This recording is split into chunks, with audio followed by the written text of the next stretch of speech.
Sekarang mari kita bahas terlebih dahulu metode ekstraksi cara dingin yang berarti tanpa pemanasan. Metode ekstraksi cara dingin tanpa pemanasan.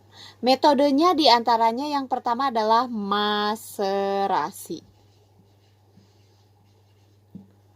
Apa itu maserasi? Jadi kalau maserasi itu perendaman simplisia. Jadi si simplisianya direndam.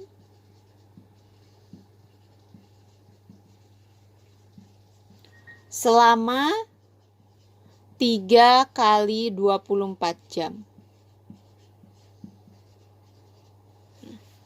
Untuk maserasi, simplisia direndam selama 3 kali 24 jam di dalam pelarut.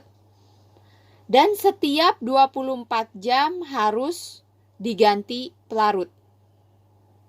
Ya, jadi tiap 24 jam diganti pelarut. Nah, berapa ideal banyaknya pelarut?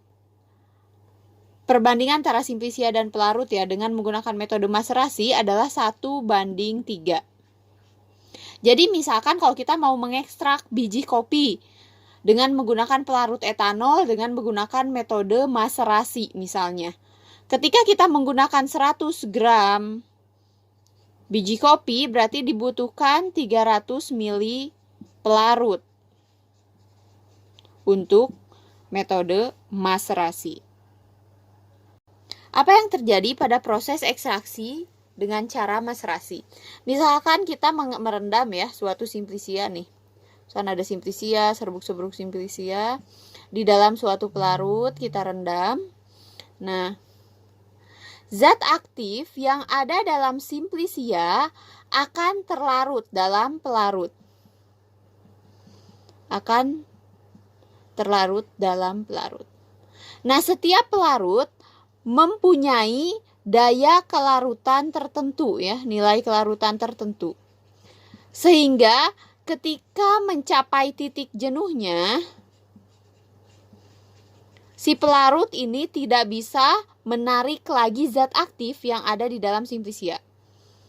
Itu alasan kenapa pelarutnya harus diganti setiap 24 jam. Karena ketika ibaratnya semua zat sudah terlarut di dalam pelarut itu gak mampu lagi menarik senyawa baru yang ada dalam simplisia. Sehingga tiap 24 jam harus diganti agar tidak jenuh. Pelarutnya tidak jenuh. Metode kedua yang merupakan contoh lain ya, metode ekstraksi cara dingin adalah perkolasi. Untuk perkolasi, kita menggunakan suatu alat namanya perkolator ya. Kurang lebih mirip corong pisah tapi terbalik ya. Jadi kita menyimpan simplisia, di sini simplisianya, terus direndam dengan pelarut. Nah, di sini ada keran ya, ada keran. Biasanya kita melakukan perkolasi idealnya adalah 24 jam. Setelah 24 jam nanti keran ini dibuka, kemudian kita ambil bagian ekstraknya atau bagian pelarutnya. Apa perbedaan antara maserasi dan perkolasi? Dalam perkolasi, karena bentuknya seperti ini ya, ada bantuan gaya gravitasi. Apa pengaruhnya gaya gravitasi terhadap proses ekstraksi? Gaya gravitasi ini akan mempermudah pelarut menembus sel-sel tumbuhan sehingga zat aktif yang dihasilkan atau yang terlarut itu bisa lebih banyak dibandingkan metode maserasi. Itulah alasannya kenapa dengan menggunakan metode perkolasi waktu yang dibutuhkan itu relatif lebih sedikit ya, cukup 24 jam. Tadi kan maserasi sampai 3 kali 24 jam ya. Jadi kalau kita bedakan, apa beda maserasi dan perkolasi? Prinsip ekstraksi dengan maserasi itu prinsip kesetimbangan konsentrasi antara pelarut dan juga simplisia. Konsentrasi zat aktif dalam pelarut dan simplisia. Ketika konsentrasi zat aktif sudah jenuh di pelarut, pelarutnya tidak bisa lagi menarik zat aktif yang ada di simplisia. Sedangkan prinsip dari perkolasi adalah gaya gravitasi. ekstraksinya dibantu dengan gaya gravitasi.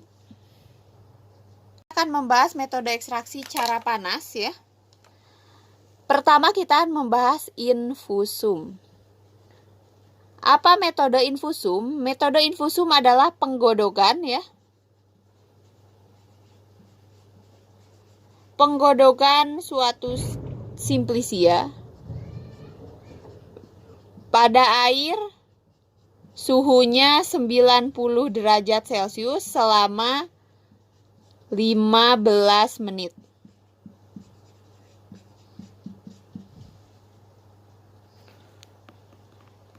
Nah, apa perbedaannya dengan dekoktum?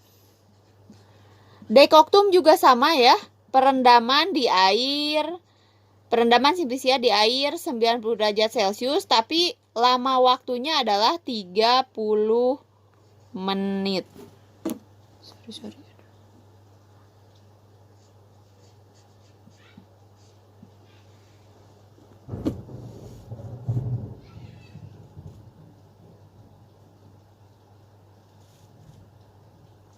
Jadi infusum adalah penggodokan simplicia pada air suhunya 90 derajat Celcius selama 15 menit. Dekoktum, penggodokan dengan menggunakan air suhunya 90 derajat Celcius selama 30 menit. Bedanya hanya di waktu, suhu airnya sama.